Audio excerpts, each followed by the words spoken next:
Kadang menjadi anak pertama itu bukan cuma soal urutan lahir, tapi tentang bagaimana kita dipaksa dewasa lebih dulu dari usia yang seharusnya. Halo, kamu yang sedang mendengarkan ini, mungkin kamu juga adalah anak pertama. Atau kamu adalah seseorang yang pernah merasa harus jadi dewasa lebih cepat. Karena kamu tahu kalau kamu gak kuat, siapa lagi yang bisa diandalkan? Ada satu beban yang tak pernah terlihat, tapi selalu terasa. Beban menjadi contoh, beban menjadi benteng, dan kadang jadi sasaran amarah, padahal kita hanya berusaha menjaga. Hari ini, aku ingin bicara tentang itu, tentang kisah seorang kakak yang tak hanya memikul tanggung jawab, tapi juga menanggung luka karena cintanya pada adiknya sendiri seringkali tak dimengerti. Bukan karena dia tak sayang, justru karena terlalu sayanglah. Ia terlihat keras. Tapi, apakah salah jika cinta punya cara yang berbeda? Apakah salah jika perhatian datang dalam bentuk teguran? Cerita ini mungkin adalah cerita kamu, atau cerita seseorang yang sedang kamu rindukan. Aku pernah duduk sendiri di pojok kamar, menahan napas agar suara Ishak tak terdengar sampai ke ruang tengah. Aku ingat, habis adikku menangis karena aku tegur. Ibu langsung masuk kamar, menatapku dengan marah, lalu berkata, "Kamu itu kenapa sih? Terlalu keras sama adik sendiri?" Padahal, aku hanya ingin dia bisa tumbuh kuat, tidak rapuh, tidak manja seperti yang selama ini terus terjadi. Aku tahu rasanya saat dunia tidak memihak. Aku tahu bagaimana sakitnya dituntut kuat, tapi tidak pernah diberi ruang untuk lemah. Dan justru karena aku tahu, aku tidak ingin adikku menjalani hidup dengan cara yang sama. Menunggu dimanja, berharap dunia akan selalu lembut padanya. Tapi semakin aku ingin menguatkannya, semakin aku dijauhkan darinya. Aku jadi orang yang jahat di matanya. Kakak yang keras kepala, yang tidak tahu caranya menyayangi. Padahal di dalam hatiku, aku ingin dia selamat. Aku ingin dia bisa berdiri di atas kakinya sendiri. Karena suatu hari nanti, aku belum tentu bisa terus ada untuk menuntunnya. Tapi bagaimana caranya mencintai orang yang tidak mengerti bahasa cintamu?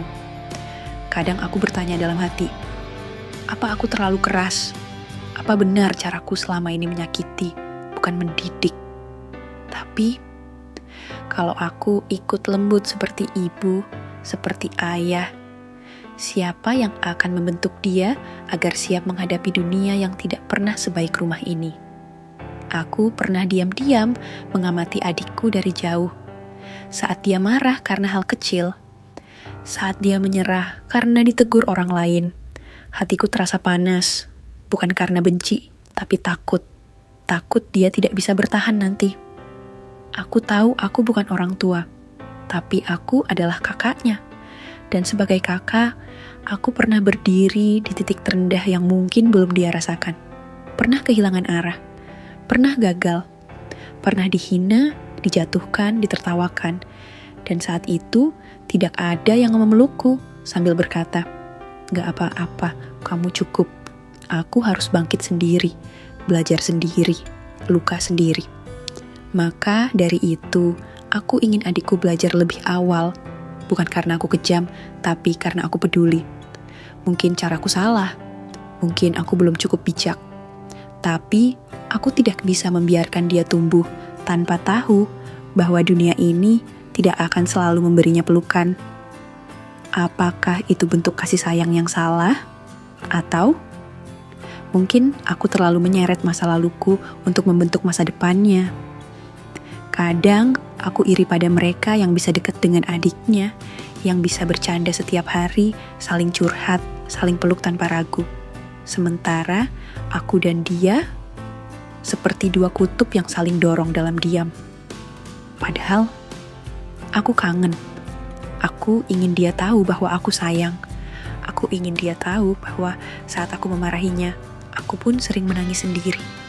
Tapi aku terlalu kaku untuk menunjukkannya. Aku ingat satu malam, ketika dia menangis karena kecewa. Aku hanya berdiri di depan kamarnya, tidak masuk, tidak bicara. Padahal dalam hati aku ingin memeluknya dan bilang, "Kakak di sini, jangan takut." Tapi lidahku keluh.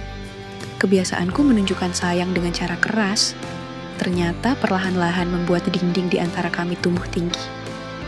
Aku jadi bertanya, apa semua ketegasanku itu benar-benar membentuknya jadi lebih kuat, atau justru membuat dia menjauh dariku? Apa dia masih menganggapku rumah, atau hanya tembok yang membuatnya ingin segera pergi? Aku sadar sekarang bahwa cinta itu bukan hanya tentang berniat baik, tapi juga tentang bagaimana cara kita menyampaikannya. Dan aku gagal di situ.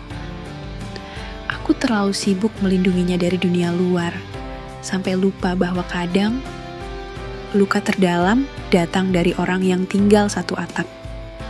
Mungkin aku tak bisa kembali ke masa kecil kami, tak bisa lagi memelukmu sambil menangis tanpa canggung, tak bisa mengulang semua momen ketika aku terlalu keras padamu.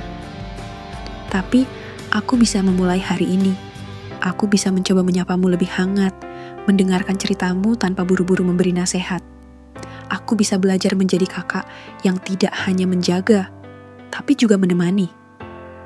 Aku ingin kamu tahu, apapun yang kamu jalani sekarang, meski tak selalu sesuai harapanku, aku tetap ada. Aku tetap mendukungmu. Bukan karena kamu harus menjadi seperti yang aku inginkan, tapi karena kamu adalah adikku. Dan itu sudah cukup. Kalau nanti kamu lelah, kamu gagal, kamu merasa sendirian, kamu bisa pulang. Tak harus dalam pelukan, cukup tahu bahwa ada seseorang yang diam-diam mendoakanmu setiap malam. Itu aku, kakakmu. Aku tahu kita tak sempurna, tapi keluarga bukan soal kesempurnaan. Keluarga adalah tempat pulang, bahkan setelah semua luka dan salah paham.